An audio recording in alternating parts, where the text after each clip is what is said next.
सच्चाई है ये बिरहा के अपन एक अंदाज बा। पहलवा जब 30 सीरीज में हमन बिरहा गाए तो या 29 मिनट का बंधन हो तो हमन के पूरा बिरहवा जितना बढ़न कहानी बा को 29 मिनट में खत्म करे के रहे। 29 से 29.5 होत हाथ एकदम टप टप बंद करो, जल्दी करो, छापा मारो, छापा मारा जाए। लेकिन यहाँ कोई बाउंड नहीं है, यूट्यूब है, हम जिस तरह वीडियो डालना चाहेंगे डालेंगे। आइए बिरहा का प्रसंग मैं सुना चल रहा हूँ। जे भाई जैसे भी बैठल बा सुनब तो कोई चैलेंज तो नहीं है, लेकिन दिल को झकझोर देगा यह बिरहा और कुछ सोचने पर मजबूर हो जाएंगे कि यह देश जाएगा कहाँ। एकदम नई नई खोज, नई नई चीज बा। देश के हालात को देख करके इस बिरहे को लिखना पड़ा। 4 लाइन भूमिका है, अगर बना के आ जाए जरूर के प्रणाम करता हूँ। धूम तराना नहीं जितने हम बिरहा गावत हैं लगा कि हाँ हम कैसेट में गावत हैं, ये तो हम लोगों के लगे चाहिए, हम हनों के लगे चाहिए। कहीं से आवाज ना हुआ, सुने के बाद खाली दिमाग लगा के 4 लाइन भूमिका है बेटा, जरा पढ़ा के आओ तो चलो।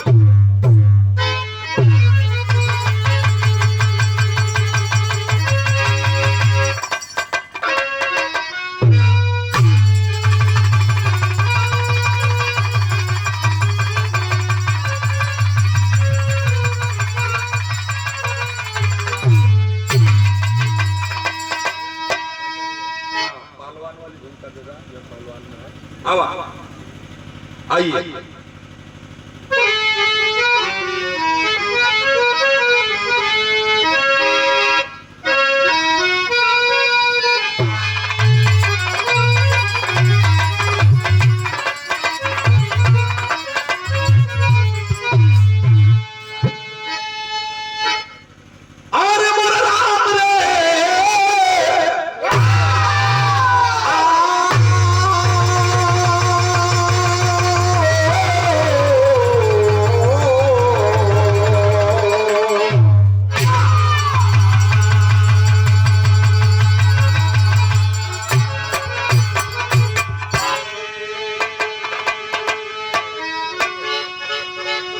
भैया हो।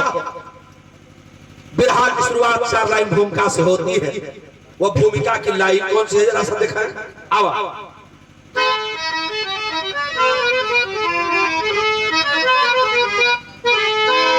देश परेशान है आज नेताओं से, बाप अपने ही बेटे से परेशान है।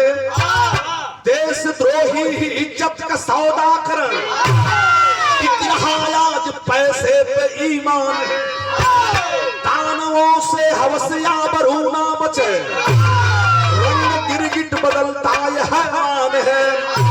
कभी गया लाल है तेरी दुनिया गजब, आज पैसे पे बिकता हर इंसान है।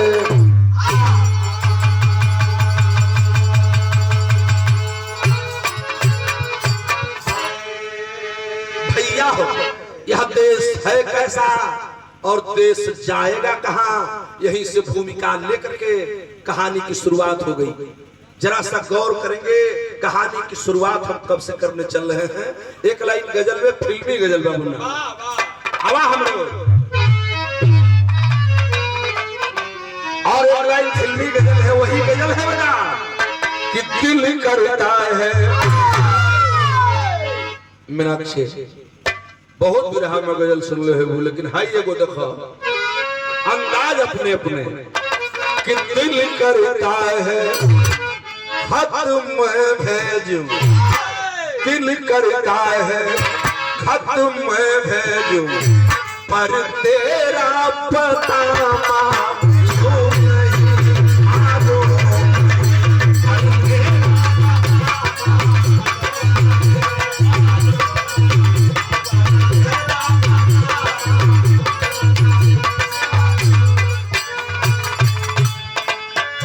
बुद्धा जब ये पुरस्कार आए हैं, कितना सुंदर, बहुत बहुत प्रभु को आशीर्वाद। भूमिका के बाद एक लाइन इशारा हो भाई नहीं पर कि कह दे इन हसीनों से कोई कोनो लड़की का कोनो लड़का से प्यार हो गया मीनाक्षी और लड़की लड़का का जब प्यार है आशिक मासूक जब प्यार हो गया तो लड़कियां तनी बड़ा भाव खा लड़कियां तनी निमन रहा तो भाव खा लड़का बेचारा तनी हमरे नहीं यार बदसूरत रहा तनी मोट बसा रहा उमरगर रहा ता ऊ के बड़ा मना भावा तो ऊ लहड़कवा कहत बा कि ऐठा मत न तो हमारे को काम कर दहल जाई काम कि कह दे इन हसीनों से कोई अरे कह दे इन हसीनों से कोई हड़ताल करेंगे कह दे इन हसीनों से कोई हड़ताल करेंगे कह दे इन हसीनों से कोई हड़ताल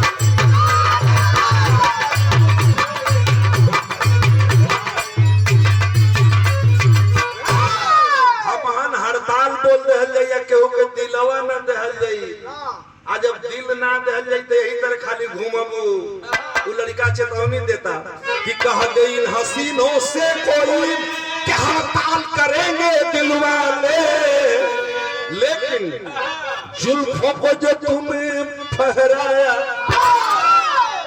सजग रहना कि जुल्फों को जो तुम्हें फहराया पड़ताल करेंगे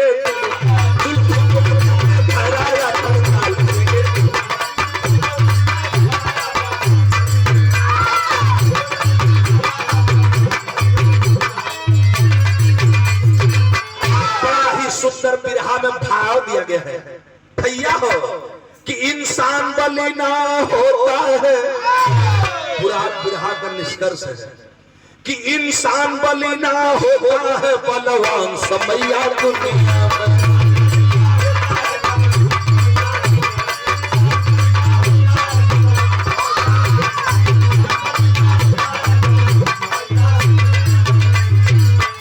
इंसान बलि ना होता है अरे बलवान समैया दुनिया में अजब करती खूब करती है ए पंचो जब करती है खूब करती है परेशान समैया दुनिया जब करती है खूब करती है परेशान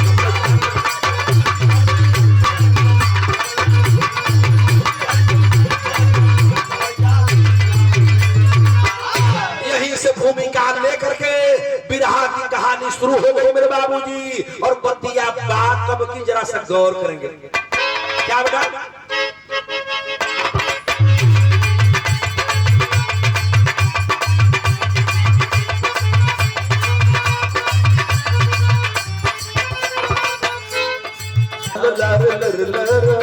देखो क्या बोल रहे हैं बाबू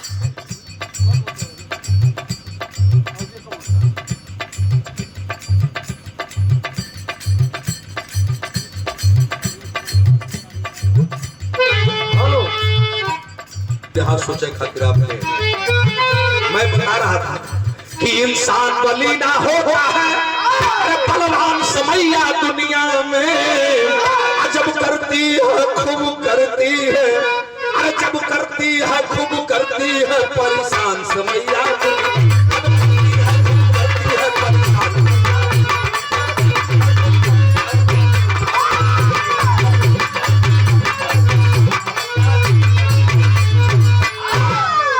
हमें तो लूट लिया फूल के हुस्न वालों ने ललार लार ललरिया ललार दरदाना कनार नार ललरिया नार दरदाना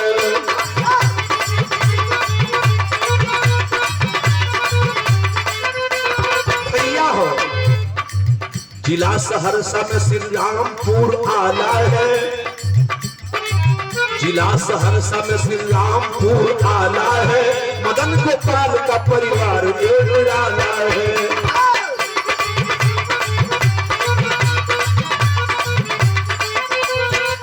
मदन मजदूरी करता डॉक्टर गोपाल हुआ मदन मजदूरी करता डॉक्टर गोपाल हुआ मगर ये पैसे बिना डॉक्टर बेहाल हुआ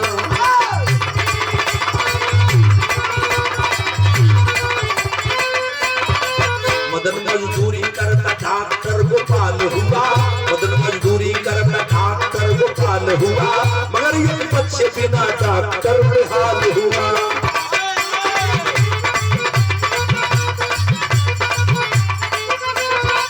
गोद पर मोद लिया भैया का दुलारा है, गोद पर मोद लिया भैया का दुलारा है, मंजू मोहन दोनों मदन के सहारा है।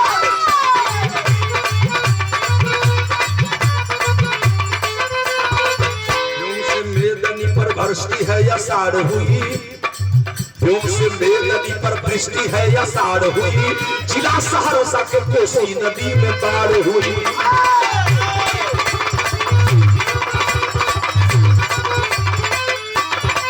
हुआ तबाह बिहार यूपी का पूर्वांचल है, हुआ तबाह बिहार यूपी का पूर्वांचल है, मच्छी को हराम मचा चारों तरफ हलचल है।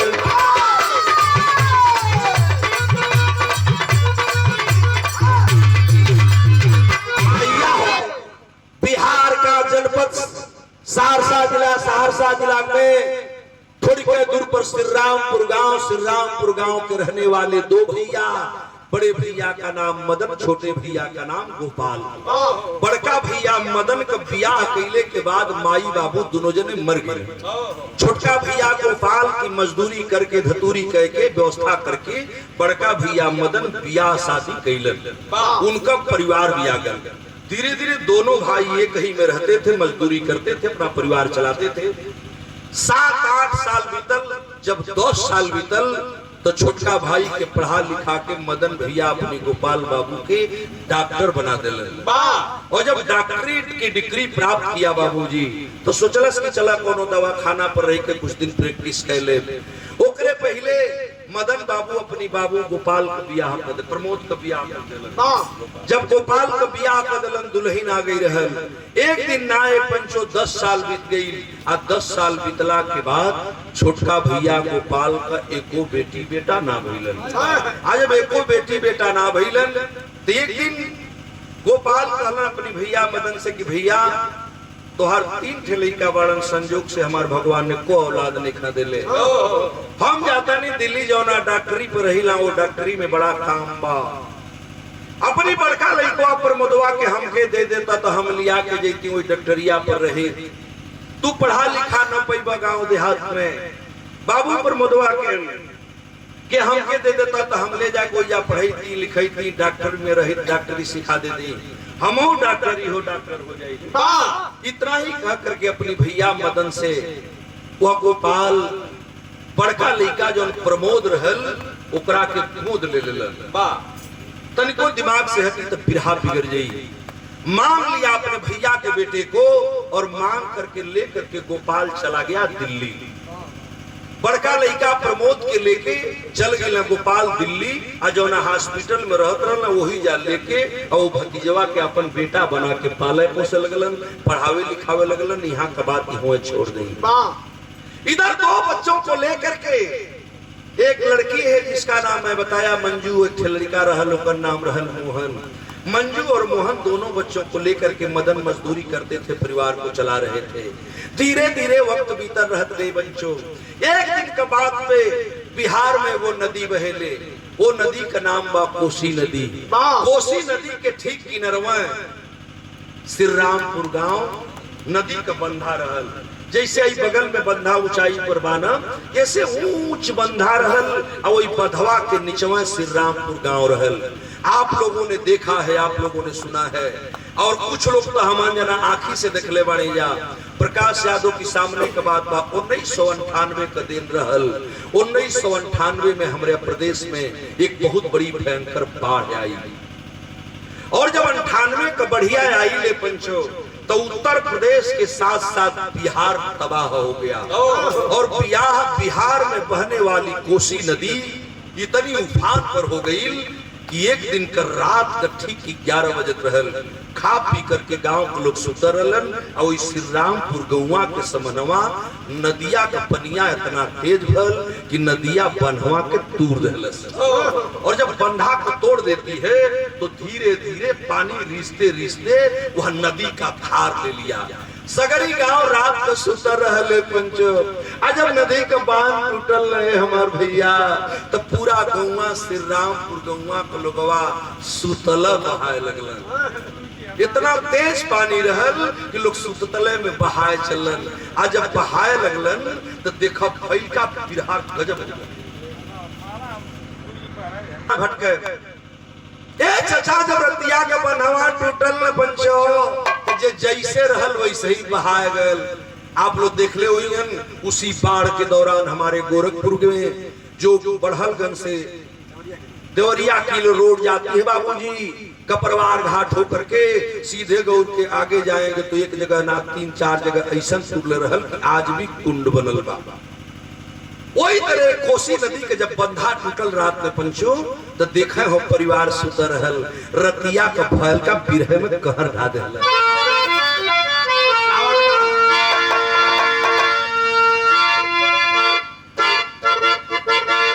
अरे बेटा भाव विदेशिया के लगे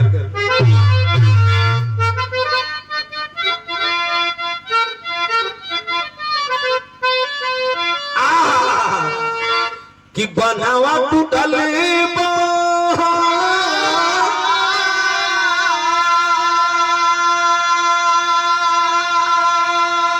अरे श्री रामपुर गौआ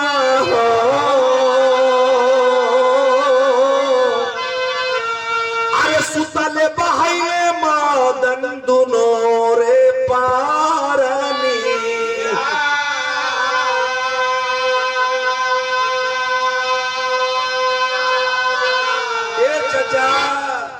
जब बनवा टूटल ना तब मदन और शीला दोनों पति पत्नी एगो टूटही खटिया रहले के पर दोनों पराने सुता रहलन। लइकवा दूसरे और एक खटिया पर सुतल बाड़न।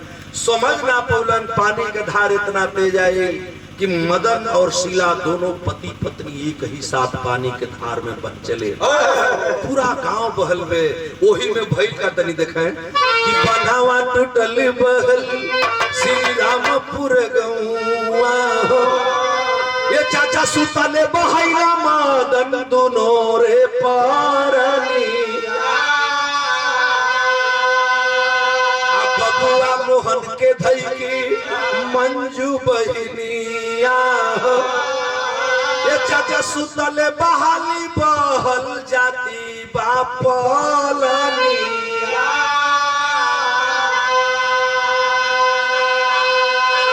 रतिया का लोगवा तो बहबे कइले जितना मड़ई खपड़ा का घर रहल सगरी टूट के बहाए लागल। भैया बहनिया मदन और वो लड़की मंजू एक के खटिया पर हलन बहाई के जब आगे गइले ने चचा देखलस कि भैया बाबू हमार बहा जाई। लपक के बाबू को बहिया पकड़ लेलस। अब बहनिया बहिया पकड़लस बहात जात रहल तो ले गवा एगो मड़ई बहल जात रहल। लपक के छपक के धइलस। अब मड़ैया धइलस, मड़ैये के सहारे दोनों लइका भी बह लगलन। रात का वक्त था मेरे बाबूजी, दोनों बच्चे बहते हुए जा रहे थे और जब कोसों दूर चले गए तो गइले की बात भइल का तनी भाई देखे कि बबूरा के पेड़ावा में मड़ई अटकी गई। ये चाचा पेड़ावा पकड़ के रोए भाई ओ बहिनी।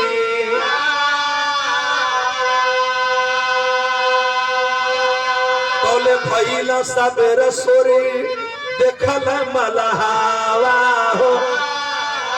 अरे नैया ले दौड़े ले बचावले जीवनी।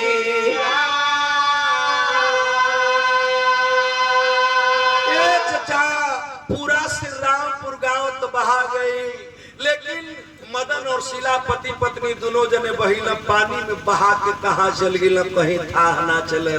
लेकिन मड़ैया के पकड़ के जौन बहनिया मंजू अपनी भैया के धके लेके मोहन के जात रहल। बहुत दूर मड़ई गई वे ऊपर नदी का किनारा रहल। और वही किनारा में बालू की रेता में बबूरे का पेड़ बहुत जा करके वो मड़ैया एक बबूरे के पेड़ में अझुरा गल। आज जब अझुरा गई तो दोनों भैया और बहनिया वही मड़ैया के सहरवे बबुरवा का डरिया पकड़ के वही पनिया में झूल गई। पानी बहा था, दोनों लड़का मड़ई पकड़ के और बबुर का डार पकड़ के झूलल बाटा। धीरे धीरे सवेर हो गल और जब सवेर हुआ बाबूजी तो दोनों बच्चे उस पानी में से चिल्लाने लगे।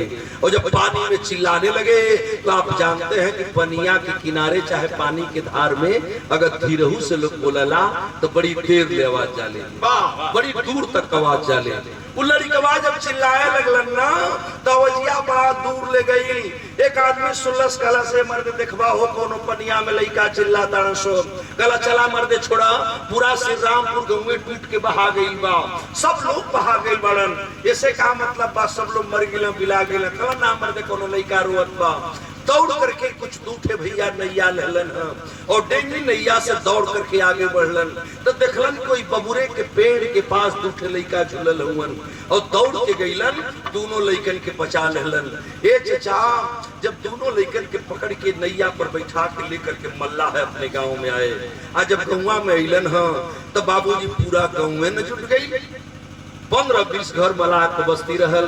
ये बेटा कहाँ घर कल श्री राम पकड़ो हो श्री रामपुर का तो पूरा गाँव में बहा गई। हमार बाबू कहाँ हुआ, माई कहाँ हुआ, दोनों भाई बहन रोत हुआ, लेकिन मदन और शीला रहत तब तो मिला। ये चचा दोनों बाप बेटा, दोनों बाप और माँ बह चले हैं, बच्चे रो रहे हैं। जब शाम हो गई वे गांव के लोग सोचा लगलन कि लइकवा के करी घरे खई हो सब। देखिए तरी से दिमाग लगाई, गरीबी बड़ा अनर्थ होती है। मलाह बस्ती रहल, सब लोग मजदूरी करे अपना खा। दूगो लइका आ गई ना गाँव में, साँझ हो गई तो लोग सोचा लगला कि लइकवा खइहा के करी घरे। अभी बवाल भई तो गाँव के लोग छूट गई ना। तो पहला दिन रहल तो कुछ लोग कहला कि हमारी घरे खइया, कुछ लोग कहला हमारी घरे खइया। चला मर्दे आज हम ही खियाई। एक दिन 2 दिन 4 दिन पारा पारी मीटिंग में पास भइल कि एक दिन फलाना के घरे, एक दिन फलाना के घरे, एक दिन फलाना के घरे, यही तरह लइका खइहा। अगर 15 दिन खइहा तो हमारे 15 जना के घरे खइहा। फिर 15 दिन के बाद पारी आई। हमन का खियावल जाई, लेकिन के जियावल जाई, पढ़ावल जाई, लिखावल जाई। दोनों लइकवा वही मल्लाह बस्ती में रह लगल, जिया खाए लगल। वक्त गुजरे लगल। आज वक्त गुजरे लगल तो एक दिन की बात हमारे बाबूजी 1 महीना बीता रहल तो सरका पारी आई रहल खियोला के। एक जगह रे जाके जो ही खाए बैठलन से दूले लइकवा आ तोले बगलिया में वो मेहरारू रहल बोल देलस का जानी कहां से कपारे पर के बोझाई खुला के न सो। हमहन के खाए के जुटते नहीं, खइन हन के खाए खातिर मार के कई खरिया चाहिए। कपारे पर के बोझा के हमारी गांव कई कई कहां से बोझा पूरा गांव बहा गई। आई कई का है ना पहिले कई कैसे बच गेल सो। ई बतिया बहन मंजुआ सुन लेलस। आज मंजू सुन लेलक करे जा फाट गई। काला मोहना से कि बाबू हमन के माई बाबू बहा गेले रे बाबू। आज गांव खातिर हमन बोझा हो गईली। ऐसे बढ़िया बाकी हमन गांव में छोड़ दिहल जा। एक दिन बहनिया अपनी भैया से बात कले से आ का कलस बेटा तनी से एक गीत लगी।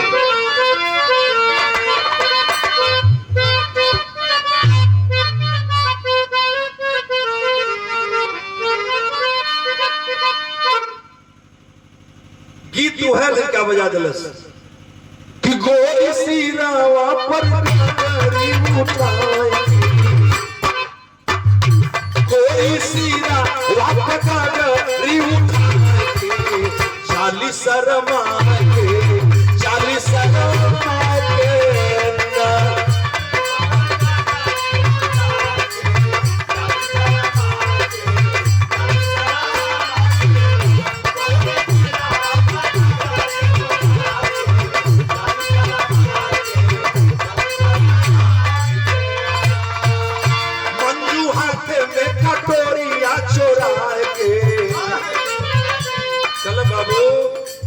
के गांव में रहल ठीक नहीं के। जे करी घरवा खनवा खात रहले पंचो खा के उठल लड़किया। आज जौने कटोरियावा में खनवा देले रहल लोग ओई कटोरिया के उठौलस से पहरा निकल गई। अपनी भाई को लेती है पूरा गांव सो गया। मड़ई में रहल तौले तो ठीक रहल, लेकिन जब पूरा गांव सुत गई तो मंजुआ को भी रात के गो काम कर देलस। अपने हाथ में कटोरिया चुरा के मोहन के लिया के मोहन के लिया के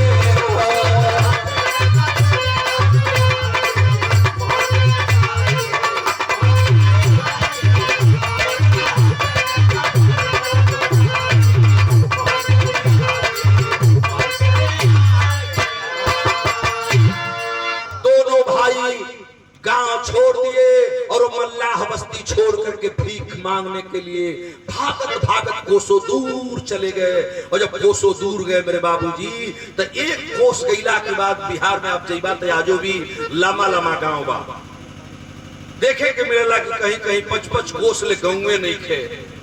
ऊ लड़की लड़का के लेके भागत भागत सवेरे ले भागल ते गो गांव मिलल। भाईवा कल से बहन हमरा के भूख लगल बा, तनी सा कुछ खाना खिला दे तो। ए बेटा चलो फलाना गांव आओ तो ओया हम तहरा के खाना खिला दे। ओया गई और कटोरिया हाथ में ले ले रहल। जाके कोई के घरे भीख मांगत बा, कोई रोटी देहल, कोई चावल देहल, कोई दाल देहल। लेके आई अपनी भैवा के बैठ के पेड़े तर खाए लागल। आ पेड़े तर जब खाए लागल तो बिरहा में फैल खतन से देखा बच्चन गिर गए कि रोई रोई बितावा दिन भाई बहनिया।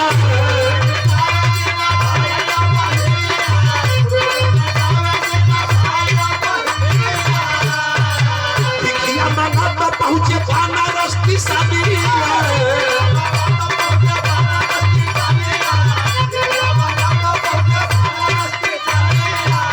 गावे गीत मांगे झोली फैला के, गावे गीत मांगे झोली फैला के, मोहन के लिया के, मोहन के लिया के हो। गावे गीत मांगे झोली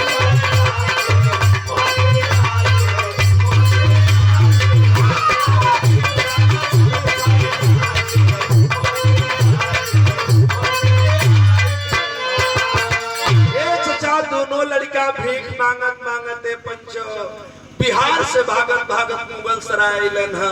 मुगल सराय स्टेशन पर 2 दिन रहे। वहां से पता चला कि बनारस ही लगवा बा। तो दोनों लड़कों का जीवना मांगल ले चचा दोनों लड़कवा चली ना बनारस। अब बनारस आकर के वही प्लेटफार्म पर रुक गए और उसी प्लेटफार्म पर भिक्षा मांग करके रोटी खाए लगलन। 1 दिन 2 दिन 4 दिन बीते लगल। एक दिन के बाद जनवरी का महीना धीरे धीरे आ गई। जब जनवरी ठंडा का दिन आई तो दुनों के लगे ओढ़ना ना रहले चचा। जनवरी फरवरी के ठंडी बड़ा दुलरुई होले। भैवा के ठंडा लागे लगल। राती के कलश के दीदी हमरा के ठंडा लागता कुछ छोड़े के ना देबो। दीदिया के लगे कुछ रहल ना अपन फराक उड़ा के बाबू के सुतौले में। आ तौले सवेर भई तो भैवा उठल कांपत बा। कल ए दीदी छा जाड़ा सहात नहीं खे। तो बहनिया मतुलस के पगला रोवा मत बाबू, रोवा मत रे बाबू। हमन बाबू को 2 संतान आ रही रे पगला। कल दीदी का बात में? कल माई बाबू का हमन 3 गो भाई बहन रहली। हमन से बड़का एगो भैया रहलन। ए दीदी का नाम रहल भैया के? तब बतावत बा दीदिया के प्रमोद नाम रहल। तब पूछलस कि ए दीदी वो भैया प्रमोद कहाँ हुआ रे? तो कहला कि भैया प्रमोद दिल्ली में डॉक्टर हुआ। आ वही जा हमार चाचा डॉक्टर हुआ नहीं कि हाँ रहेलन। तब कलश किए दीदिया तो काहे न चलतो चाचा के यहाँ प्रमोद भैया भी मिल जाता, चाचो भी मिल जाता। हाई मांगल खाइल के छूट जाए। देखने वाले बताए चाचा कि बच्चे जब बनारस स्टेशन पर भिक्षा मांगते थे तो एक गीत गाते थे। और कौन सी गीत गा करके मांगते थे जरा देखिए।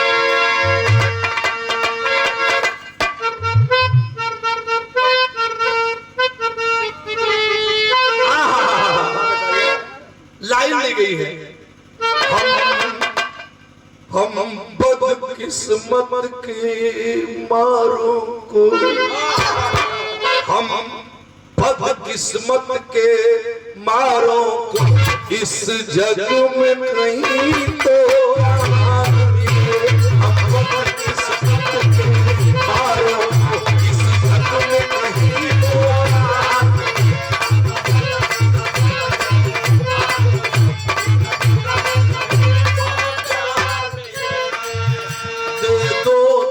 पैसे वो चचा दे दो पैसे वो चचा जिससे रोई आधार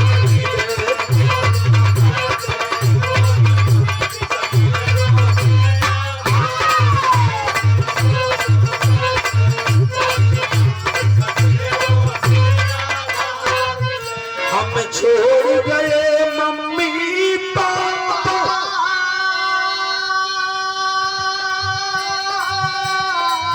हम छोड़ गए मम्मी पापा।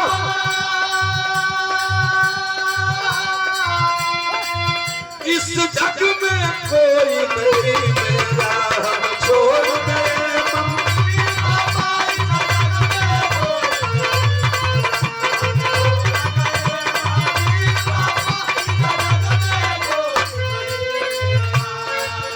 दीनों पर दया करने वाले, दुखियों का भला करने वाले, तेरा हरा भरा संसार, दीनों का दया करने वाले, तेरा हरा भरा संसार, दीनों का दया करने वाले, तेरा हरा। यही गीत गा करके भिक्षा मांग रहे थे। मंजू कलश करे पगला, रो मत रे बाबू, हमार भैया प्रमोद हम हमसे बढ़ रहलन, हमारी बाबू से हमारी माई से मांग के लेके गईलन दिल्ली, आ चाचा दिल्ली में डॉक्टर हुआ, उन्हीं के हमार भैया रहेलन, वही डॉक्टरिया में तो भैया कलश की दीदी चलतू, दिल्ली चलते जाता हमार चाचा भी मिल जाता, हमार भैया भी मिल जातन। ए बाबू जब ये कहलन हम तो एक दिन के बाद में मंजुआ से एक दिन 2 दिन 3 दिन 4 दिन जब लड़का अब जिद कैले बा कि दिल्ली चलतो तो चाचा मिल जाता, भैया मिल जाता, हाय मांगल खाए छोट न जाए तो बहनिया का जो ना मानले पंचो। एक दिन दोनों लड़का दिल्ली वाली ट्रेन पर बैठलन हम, अब बनारस से चलन हम, पहुंच गेलन दिल्ली। आज जब दिल्ली पहुंचलन नहीं चाचा, दिल्ली नई दिल्ली रेलवे स्टेशन पर दोनों बच्चे उतर गए, और जब दोनों बच्चे उतरते हैं तो देखा अपने चाचा के खोजे के ललक बा, अपनी भैया के खोजे के ललक बा, आ तौले भैल का फिर हम जरा सफाव बात देखेंगे, फिर हम टेरी लगी बेटा। अरे सिकंजा में फांसेला सिंहनी, ये पंचो सिकंजा में फांसेला सिंहनी, मनई खाल पहन की दड़ले खूनी।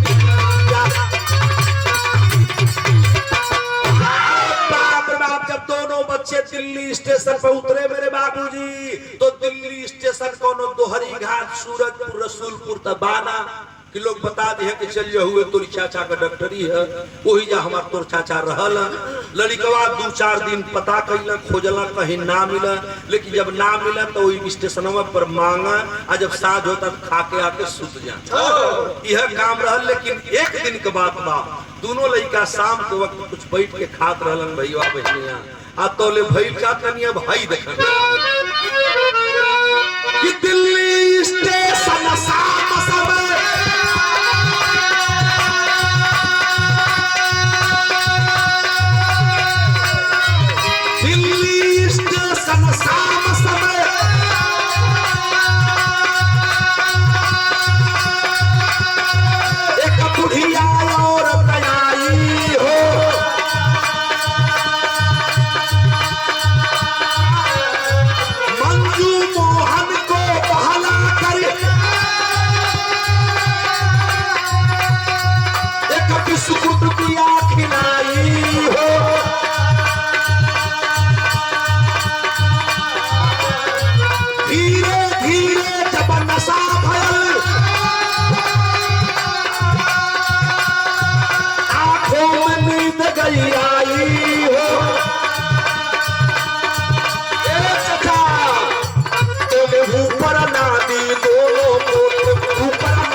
स्टेशनवा पर साजी के भीख मांग के खात रहलन।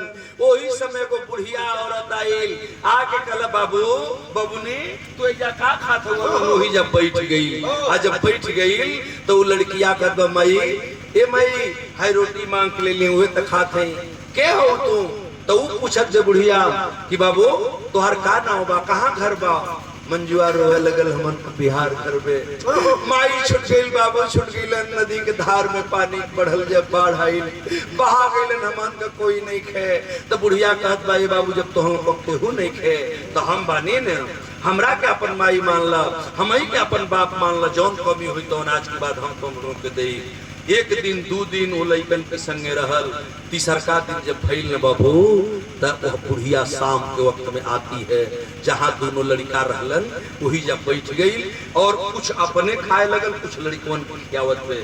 खाते खाते दूगो बिस्कुट का पैकेट निकलस और बिस्कुट का पैकेट निकाल करके एक से पैकेटवा दोनों भैया बहनियन के दे दिलस और एक से बिस्कुटवा का पैकेटवा अपने खोलस। लेकिन जब अपने रहलस ओमे आ जौन लइकवन के दिलस ओमे दोनों बिस्कुटवा में बड़ा अंतर रहा। जवन अपने बिस्कुटवा खात रहल उ तो बिस्कुटवा निमन रहल, लेकिन जो लड़कवन के बिस्कुटवा खाए के दिले रहल उमे नशा का गोली रहल, नींद का गोली और नींद की गोली की मिलावट का था और वह बिस्कुट बच्चों को खिला देती है। जब बच्चे दोनों बिस्कुट खा लिए मेरे बाबूजी तो वहीं धीरे धीरे नशा छावे लगल और दोनों बच्चे बेहोश होकर के वहीं जमीन पर सो गए। बाबा बहनवा जब सुत गइलन बाबू तो बुढ़िया औरत दोनों लइकन के इकट्ठा छोड़ करके टेम्पू वाले के बुलौलस आ टेम्पू वाले के बुलाए के वही में दोनों के लाद दहलस। जो भैया दिल्ली गए होंगे, दिल्ली में लाल किला से ठीक दक्षिण तरफ जब आप बढ़ेंगे तो दरियागंज एक बहुत बड़ा मोहल्ला है और दरियागंज में डॉक्टरों की खान है, एक से एक बड़े बड़े डॉक्टर हैं। मैं तो आंख से देखा हूँ मेरे बाबू। लाल किला से ठीक बगल से शुरू होता है लाजपत मार्केट के सामने से, जहाँ हमन कैसे करावे जाए, जहाँ कैसे के दुकान पे हर कंपनी के दुकान रहल वहाँ वही के बगल में दरियागंज मोहल्ला शुरू होत रहल। वही दरियागंज में वो बुढ़िया टेम्पू लेके आई में रात तक 2 बजत रहल और दरियागंज में जब आई टेम्पू को एक जगह रोकवा देती है। टेम्पू रुक गई, दोनों लइकन के उतरलस, आवाज देलस, डॉक्टरी से कुछ लोग लइकन के उठा के अंदर ले गई। दोनों लड़कन के ताखाना में सुता देहल गई।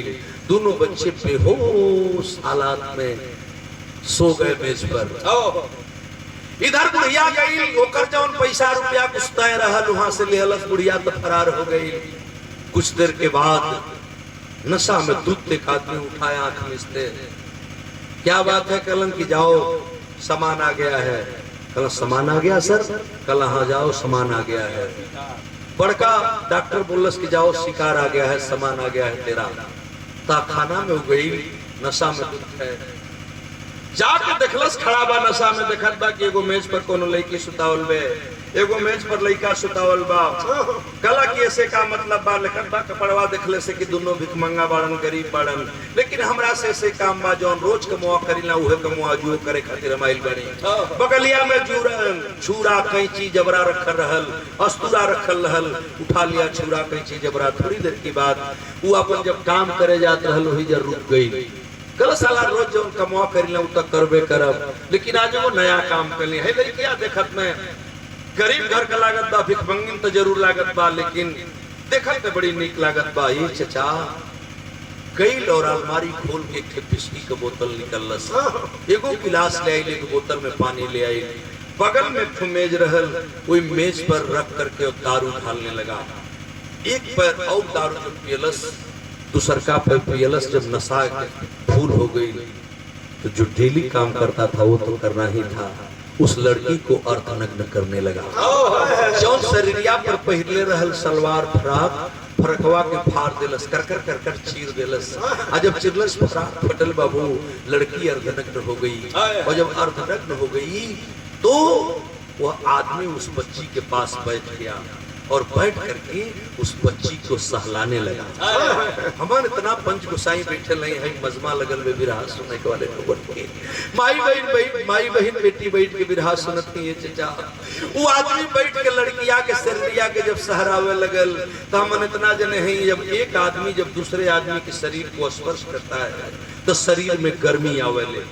ये बाबू जब लड़की को सहलाने लगा तो बचिया के शरीरिया में गर्मी आवे लगल और धीरे धीरे ओकरा के होश आवे लगल। जब बहिया हथवा पैरवा इन्हें उन्हें करे लगल तो दोनों बाह को पकड़ लिया हुआ कमीना और दोनों बहिया पकड़ के खींच के पीछे और मेजवा के पीछवा पैवा में बांध देलस। दोनों गोड़ जब उठावल चाहत तो लड़कियां उठ के बैठल चाहत तो दोनों गोड़ पकड़लस, रसरी बांध करके आ दोनों गोड़वा के खींच के अगिला मेजवा के पैवा में बांध देलस। और जब लड़किया के बांध देलस, लड़किया का ब्लड सर्कुलेशन जब रुका तो लड़की चिल्ला गई। और जब चिल्लाई भैया भैया चाचा चाचा चिल्लात पे तो बगलिया में मोहना सुतर वही मेज पर जब धीरे धीरे बोररी होके लगल नशा तनिशा कम भई। अब बहन जब चिल्लाई तो फक दो बरात खुल गई। देखला हमार बहन अर्ध नग्न बा, ऊपर सलवार फराक सब फटल बा। कौनो आदमी बा नशा में बा लगत बा हमारी बहन के इज्जत लुटल चाहत बा काई आदमी। वो लड़का सोचे लगे ले चाचा अब तौले वो गई शराब बोतल का ढक्कन खोल के गिलास में धरलस, फिर शराब पिए लगल। अब वो लड़का के समझ में आ गई, लेकिन सोचत बा कि अगर उठब तो साला हम के बांध दे। ये बड़ा पटा के लइको फिर मोहना वही पर चुपचाप सुख गई। देखत बा कि अब देखी त का करेला। ये चचा वो आदमी अपना वस्त्र निकालता है और कपड़ा निकाल करके लड़की अर्धनग्न है और मंजू की बबनी के शरीर के पास बैठ करके और दोबारा जब कमीना हद पर उतरने लगा तो देखा बिरहा यहाँ गजब होने लगा। लड़किया का होश आयल में कहा तो भैया तू के हुए हो, ए भैया तू के हुए, हमरा के छोड़ दा, हमारी इज्जत मत लुटिया, हमारे दुनिया में केहू नहीं खे बाबू, हम भिखमंगा हैं गरीब हैं, हमके छोड़ दा चचा भैया, तुझे हो हमके छोड़ दा। वो लड़कियां रोए लागल। चुप चुप उठा लिया अस्तूरा, बोलोगी तो भी सीना चीर दूंगा। कांप गई लड़की और वो कमीना लड़की के साथ हवस की प्यास बुझाना चाहता है। आ तौले वो लड़की से ना रह गई तो रो के वो बहुत कुछ बात कह दिला।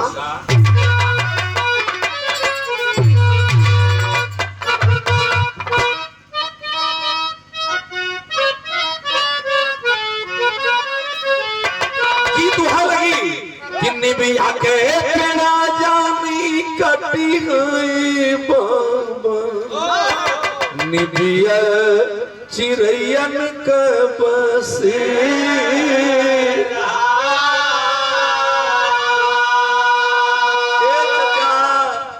मंजू देखली जाबा बान्हल बदनवा, पहला नयनवा से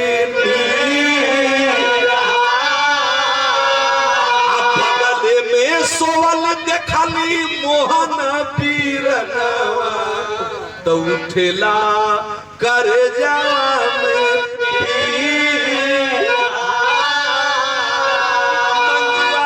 मंजुआ के जब होश आयल तो खोजे लगल कि हम तो यहाँ बांधल बने, हमार बाबू मोहन कहाँ बा, हमार बाबू मोहन कहाँ बा। तो ले बगलिया में देखलस की वो मेजवा पर लेटल बे। ओहो सुते दा बाबू हमार सुतल बा, ये भैया तू के हुआ हमको छोड़ दा। वो लड़की कहत बे, लेकिन कमीना जब खड़ा होकर के अपना कपड़ा निकाल रहा था तौले वो लड़किया के मुंह से एगो आवाज निकल गई। कौन आवाज निकल तनी भाई देख कि बचपन में छूटल, बिलख रही है बच्ची कि बचपन में छूटल माई बाबू का गोद, चाचा संग भैया कहवा गइल पार मोद। ए चाचा तू कहाँ हुआ हो, ए भैया प्रमोद तू कहाँ हुआ, हमार माही बाबू हमन के छोड़ के चल गिलन। तो हम लोगन के दोनों जना के खोजे हमन दिल्ली ले जा, लेकिन तू ना मिलना, हमार चाचा ना मिलना, भैया प्रमोद भैया तू नहीं खा मिलत। आज हमारा आबरू चल जाई भैया, आबरू चल जाई। जब प्रमोद प्रमोद कहती हुई वह बच्ची चिल्लाने लगी। जो आदमी नशा में धुत था, वस्त्र उतार कपड़ा निकाल रहा था आबरू लूटने के लिए, उस लड़की की आवाज को जब सुना, लड़की रो रही है, प्रमोद प्रमोद चिल्ला रही है। वो बाबूजी दारू का गिलास फिर उठोलस रखा। कहाँ है लड़की, कहाँ की रहने वाली है रे तू, किस प्रमोद की बात कर रही है रे, कौन तेरा प्रमोद। फिर लड़कियां दोहरा देलस। क्या दोहरलस कि बचपन में छूटल माई बाबू का गोद, चाचा संग भैया कहवा गइला पार, भैया लूटला आज जोगवल खजाना, ए भैया लूटला आज जोगवल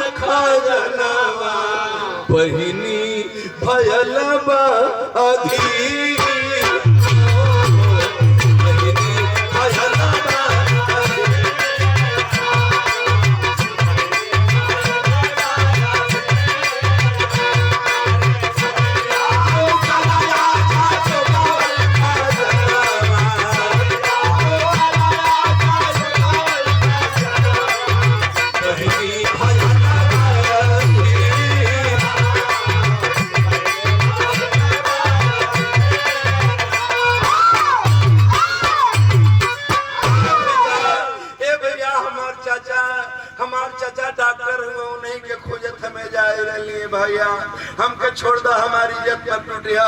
हमार भैया प्रमोद भी चाचा के लगे रहलन, कोनो दवाई खाना में रहेला लोग, हम उन्होंने के खोजत नहीं। हमन भिख मंगा है, बिहार के रहे वाला है, हमन के छोड़ दो बाबू। हमार भैया इज्जत मत लूटिया, ये इज्जत मत लूटिया। कौन तेरा भैया प्रमोद, कौन तेरा चचा रे? किस चचा की बात कर रही है? हमारी चचा का नाम, हमारी चचा का नाम गोपाल रहल, हमारी भैया का नाम प्रमोद रहल। खोजत दिल्ली में एली बहनिया जब बतावत में बाबू, वह आदमी जो आबरू लूटने के लिए खड़ा था एक टक पूछने लगा कि रे बच्ची तेरा नाम क्या है रे, तू कहाँ की रहने वाली है?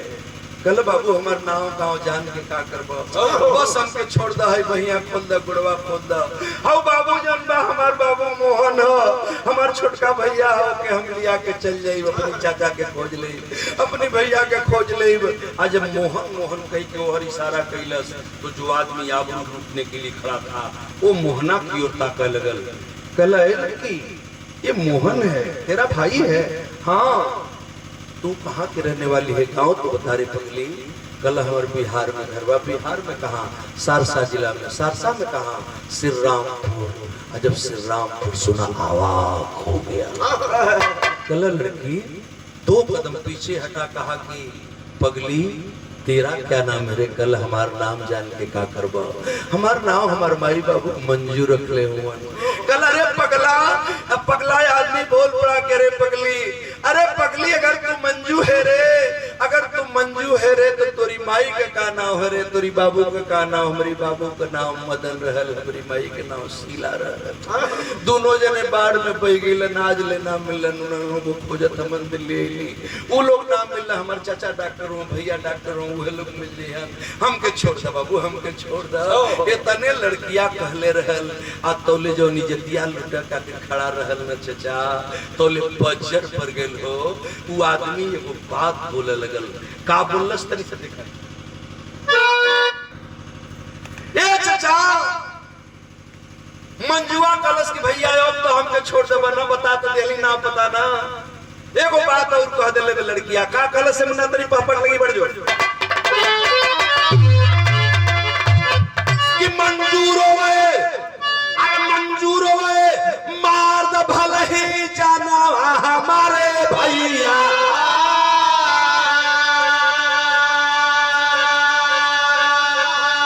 ये चाचा मंजूर होवे, अरे मार द भले ही जाना हमारे भैया। अजनी लुटिया मोरा इज्जत के खजना हमारे भैया।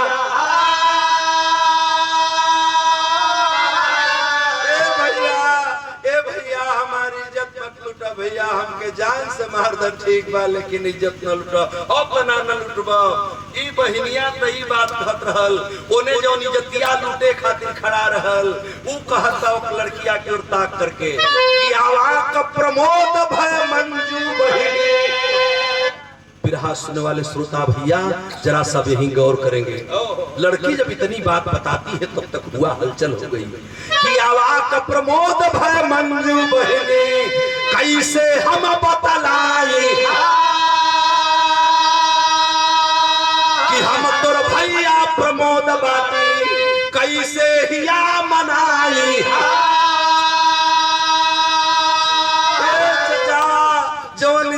लूटे खातिर खड़ा रहल ना, कल रे पगली तू मंजू है रे, है हमर भवा मोहन रे, ई मोहना तो मंजू है रे, तो हम केहू दूसर ना है।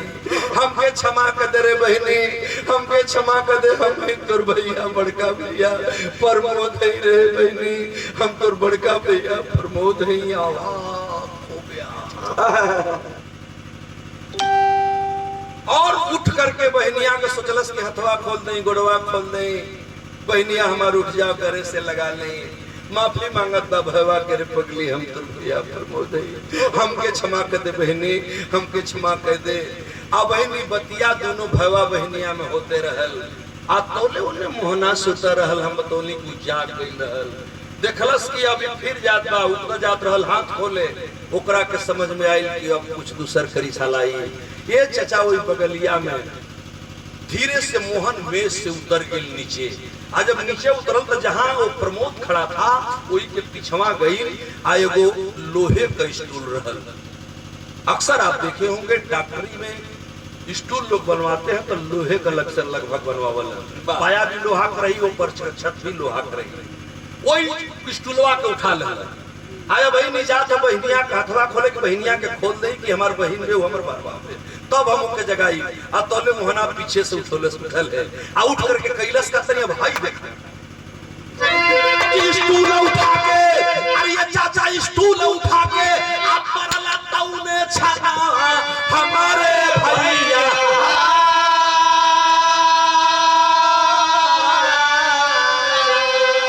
अरे स्टूल उठा के मरला तौने छाना हमारे भैया। अब वही लहू की धार वही भावना हमारे भैया।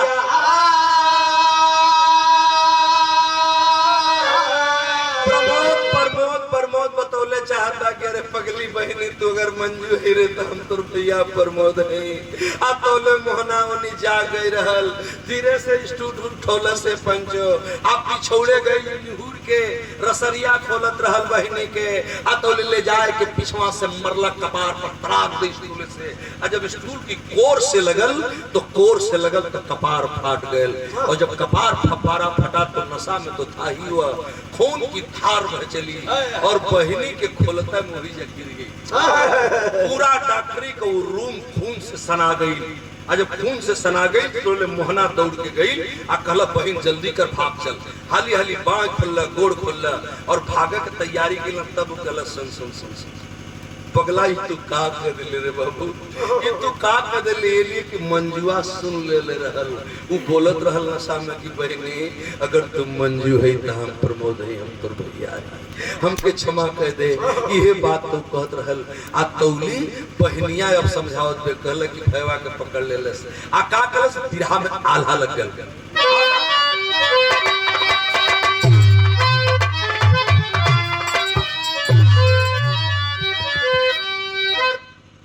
कि मंजू देखाली जावे बांधल बननवा।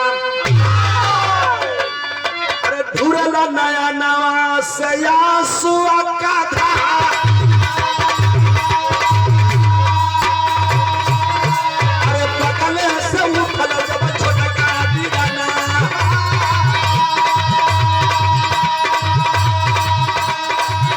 अरे भैया प्रमोद जी का सिरवा धला था।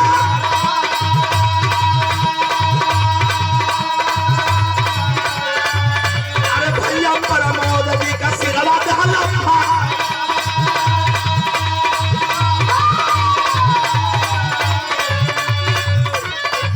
बाबू अरे मंजू बहन भैया भैया कहीं के चिल्लाई। अरे ही का कहीं दिहला हो पीरना हमार।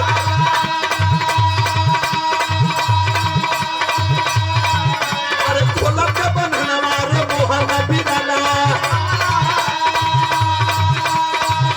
ये भैया प्रमोद हम धुन में हमार।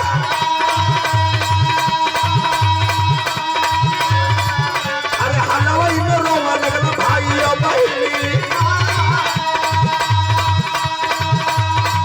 अरे तवले अवलिया का पूजन कुपार।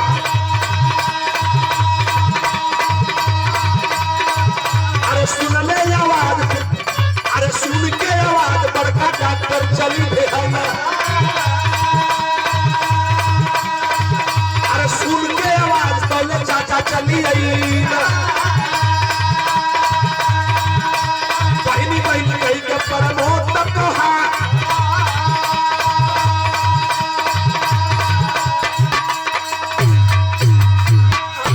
ए बाबू का कह दिल रे पगला तनी हमार बनहनवा खोल रे बाबू। जौने भैया के खोजत अइली जा भैया मिलबो कैला तब तो उनका मार के कपड़ा फाड़ देले। देख भैया के कपड़ा से कौन बहते।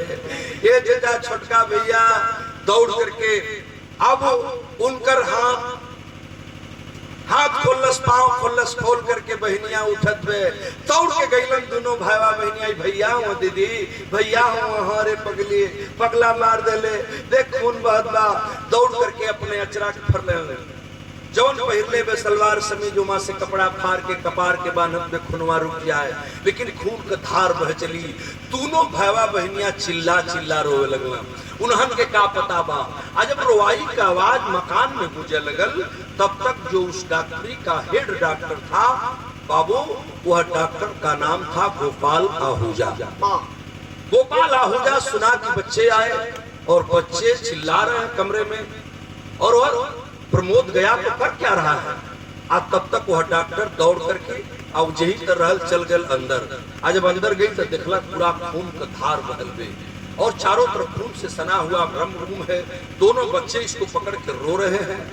आज जब रोवत हुआ तो रोवत रोवत आखिर कपार फट रहल, तो कुछ देर तक भावा बेहोश रहल, लेकिन जब भावा बहनिया दोनों झकझोरे लगना, रोवे लगना, तो वो प्रमोद के होश आ गई। आज अब जो ही प्रमोद होश आई तोले गोपाल आहूजा डॉक्टर उस डॉक्टरी में हाजिर है, और जब देख लिया कि दोनों बच्चे बेहोश हैं, 4 कंपाउंडर के बोलो बस, और 4 कंपाउंडरों को बुला करके दोनों बच्चों को फिर बेहोशी का इंजेक्शन दे दिया। अब दोनों लड़कन के बेहोशी का लोग सुई लगा दिला, भैवा बहनिया फिरो से बेहोश हो गईला, और दोनों के मेज पर लौटा दिला। आज मेज पर लेटा देना, तौले उठ करके प्रमोदवा बैठल बा, ताकत बा कि हमार चाचा आ गइलन, जवन मन रोज कमवा करीला, अब उहे हमरी भाइयों के संगवा करी हन, उहे कमवा बहनियों के संगवा करी हन। हम चाचा से कैसे बताएं कि ये चाचा ये हमार भाई है, ये हमार बहन है। ई काम मत करिए जवन तू रोज करे लइकन की संगवा, तो काम कौन करे सतनिया भाई देखने की रहा। ये चाचा अब ना रह गई तो वह जबरा उठा लिया डॉक्टर गोपाल आहूजा, और जब जबरा उठाकर सूरा उठा करके और बच्ची का सीना चीरने जा रहा है, तब भाई से ना रह गई। और भाईवा बोलत वजह से चिल्ला के, और क्या बोले से बाबू कि चाचा चाचा कही के परमो चिल्ला, अरे चाचा चाचा कही के परमो चिल्ला,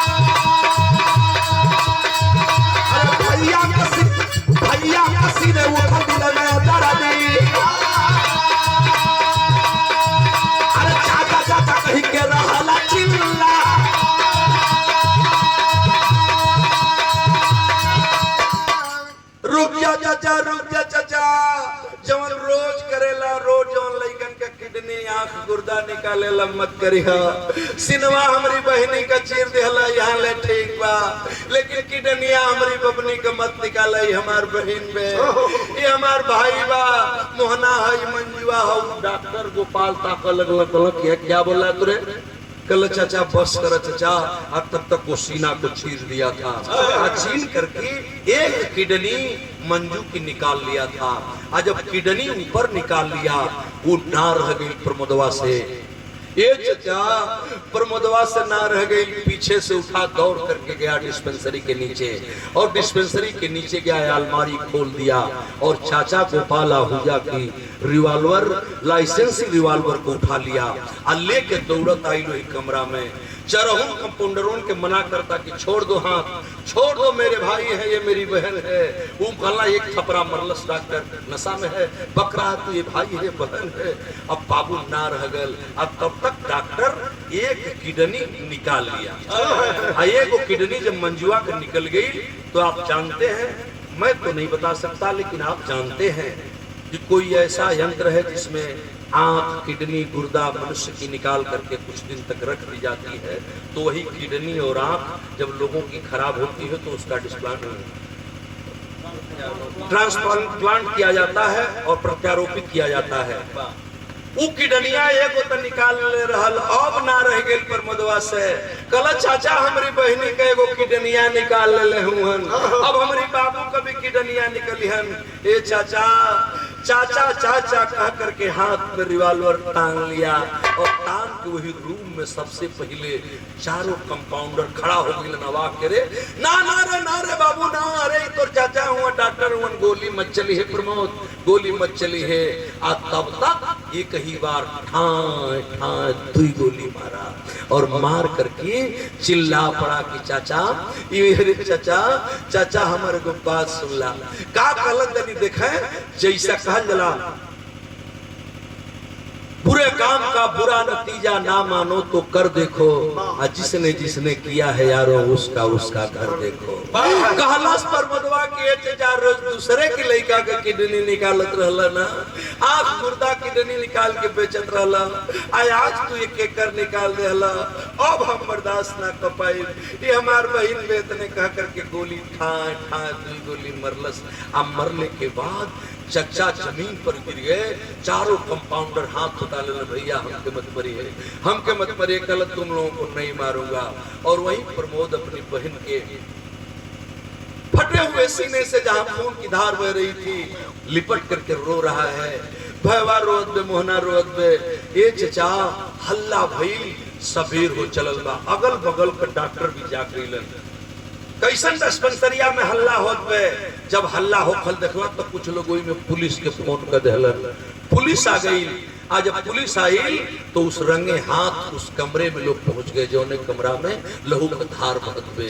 एक तरफ मेज पर एक बच्ची का सीना चीरा गया है, एक किडनी निकाल करके ट्रांक में रखी हुई है, और दूसरे तरफ डॉक्टर को गोली लगी है, आईकर कपार फाटल बा, खून का धार बहत बे। आ तौले भइल का देखें, अब रो करके वो लड़का बता रहा है कि चाचा चाचा कही के प्रमोद चिल्लाला, गोली वही चाचा जी के मार, अरे गोली ढाला चाचा जी के मार। अरे भाई ने सदर तौले पुलिस आई गई, अरे सौ का संगतिया चारों भाई लगी रे फटा।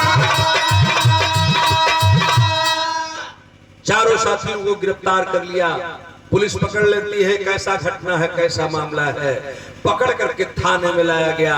और जब थाने में लाया गया बाबू, दरियागंज मोहल्ला दिल्ली का प्रसिद्ध मोहल्ला है, दरियागंज थाने में जब लाया गया तो हम बता रहे हैं बयान कैसा दिए, पूरे देश में हलचल मच गई। आज भी गांव गांव में कुछ दिन पहले हल्ला भई रहल, लइका चोरावे वाला आइल बाना, किडनी निकाला ताना, आंख निकाला ताना, लइका चोरावे वाले घूमताना, चड्डी गिरोह आइल बा, बड़ा कुलहाला रहल। तनी सा गौर करब बयान का देहना सोचारो, क्या बयान देते हैं बिरहा का आखिरी लगे कि गुरुना आंख निकाल के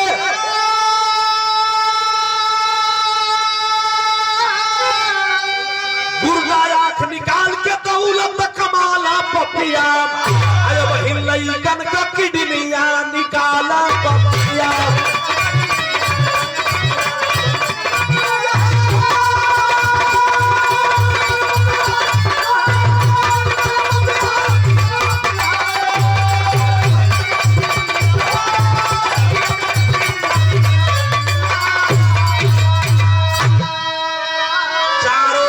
चारों कंपाउंडरों ने बयान दिया कि साहब हम लोग डेली बच्चों को चुरा करके मंगवाते हैं और बच्चों की आंख किडनी गुर्दा निकाल करके विदेश सप्लाई करते हैं, यही डॉक्टर आहूजा का काम है और यही हम लोग उसमें सहयोग करते हैं। हम लोगों को सजा न दी जाए, हमको गोली मत मारा जाए, जेल में जाए कि हुई तो हम तैयार बनी जा।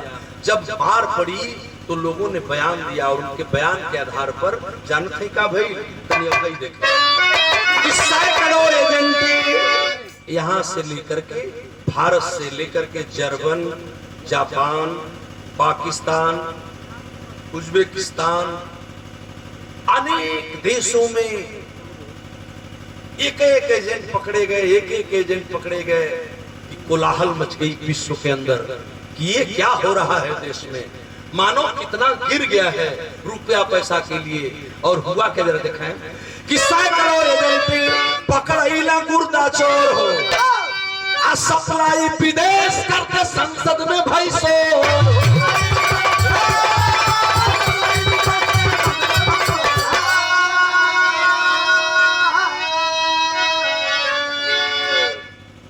अपहरण करके अरे अपहरण करके हत्या करी डाला पपिया वही लइकन का किडनिया निकाला पपिया।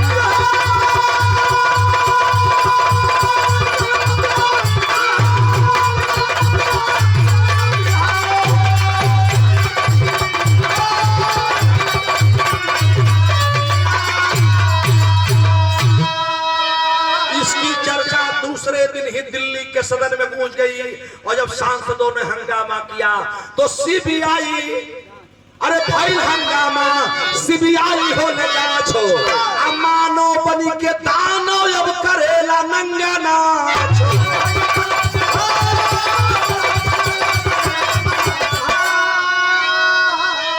पता चले न ऐसा गिरोह वाला पपिया वही लइकन का किडनिया निकाला पपिया।